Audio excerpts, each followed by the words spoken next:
સરહદની ઓલી બાજુથી ગોળી લાગે છે ને ભારતનો બીએસએફનો એક જવાન શહીદ થઈ જાય છે.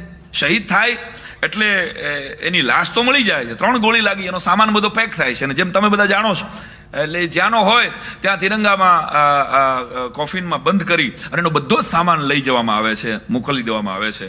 અને બધો સામાન ખોલતા પતિ તો ઓફ થઈ ગયો, પતિ તો વીરગતિને પામ્યો.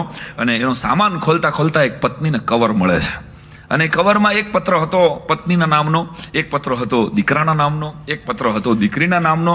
એટલે એને પત્રો આપ્યા ભીની આંખે. ઓકે, પપ્પાએ મરતા પહેલા કદાચ આખા મહિનામાં ત્યાંથી પોસ્ટ નહીં પહોંચે એટલે રાખ્યા હશે, એક સાથે પોસ્ટ કરવાના હશે. 4 પત્રો હતા, એ 4 પત્રો આપી દીધા. અને છોકરાએ કીધું કે મમ્મી હજી એક પત્ર છે. અને 5મો પત્ર હતો કે આ કોનો છે? મમ્મી પપ્પા દીકરી બધાના તો પત્ર આવી, હવે કોનો પત્ર છે? ऊपर लिखा था देशवासियों के नाम. अब वो खत मैं आपके सामने पढ़ रहा हूं. एक जवान, प्रिय देशवासियों, मैं देश का जवान हूं. तुम मुझे बीएसएफ, सीआरपीएफ, नेवी, एयरफोर्स या पुलिस किसी भी नाम से पुकार सकते हो. मैं देश का जवान हूं, यही मेरी पहचान है. मेरा नाम हिंदुस्तान है.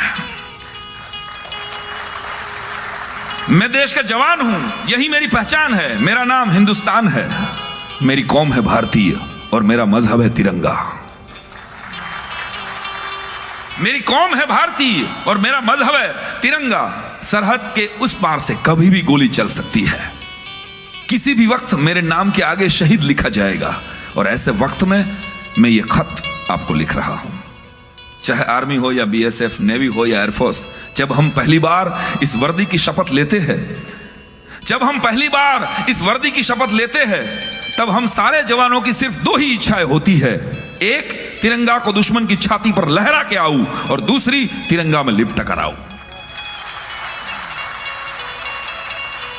एक, दुश्मन की छाती पर तिरंगा लहरा के आऊं, और दूसरी, तिरंगे में लिपट कर आऊं. लक्ष्मण की तरह हम बरसों से सरहद पर जाग रहे हैं ताकि आप चैन की नींद सो पाए. अब सुनिएगा साहब, एक जवान लिख रहा है, अपने शहीद होने के अगले दिन शायद लिखा होगा. समर, विंटर और रेन जैसे मौसम यहां नहीं होते. समर, विंटर, रेन जैसे मौसम यहां नहीं होते. सरहद पर एक ही मौसम स्थिर होता है, राष्ट्र प्रेम का. सरहद पर एक ही मौसम स्थिर होता है, राष्ट्र प्रेम का. मैं यहां किसी पर भरोसा इसलिए नहीं कर पाता हूं, क्योंकि मुझ पे 125 करोड़ हिंदुस्तानियों का भरोसा है.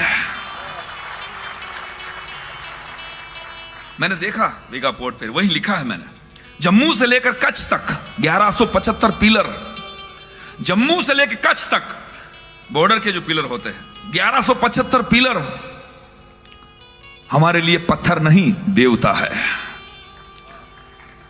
सुना है, अब सुनिएगा साहब, सुना है मोबाइल में कवरेज नहीं आता तो आप सब अपसेट हो जाते हैं. सुना है आपके मोबाइल में कवरेज नहीं आता तब आप सब अपसेट हो जाते हैं. और यहां सरहद पर मोबाइल पर बात करने के लिए, घर वालों से बात करने के लिए 20 किलोमीटर दूर जाना पड़ता है, और वो भी महीने में सिर्फ 2 बार. अब सुनिएगा साहब, एक जवान की व्यथा अगर आपके दिल को छू जाए. पिछले महीने मेरे बेटे का छोटा सा एक्सीडेंट हो गया था. पापा का बाईपास भी हो गया था. बीवी का हाथ किचन में जरा सा जल गया था. मगर मैं इन सबसे खबर पूछूं इससे पहले मेरे स्वजन अपने आप ही स्वस्थ हो गए थे. एक ताली इन जवानों के परिवारजनों के लिए भी होनी चाहिए.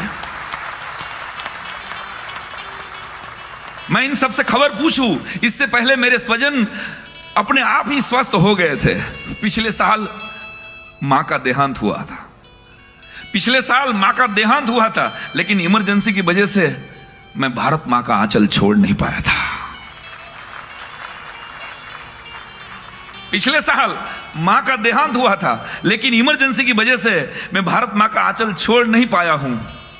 और ये फरियाद नहीं कर रहा हूं, इसे फरियाद मत समझना, क्योंकि फरियाद करना जवानों की ट्रेनिंग में सिखाया नहीं जाता.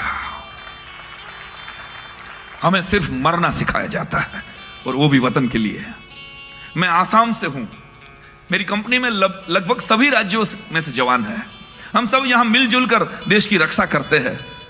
लेकिन कभी न्यूज में आप सबके कौमी दंगों की खबर सुनते हैं और सहमे से रह जाते हैं। एक जवान की तरफ से, उस कलम की तरफ से मैं आप तक क्या संदेश पहुंचाना चाहता हूं, यह आम जनता के लिए। कभी न्यूज में आप सबके कौमी दंगे की खबर सुनते हैं और सहमे से रह जाते हैं। प्यारे देशवासियों, याद रहे, दुश्मन की गोली से हम एक बार ही मरते हैं, लेकिन आप सबके मजहबी दंगे सुनकर हम रोज मर रहे हैं।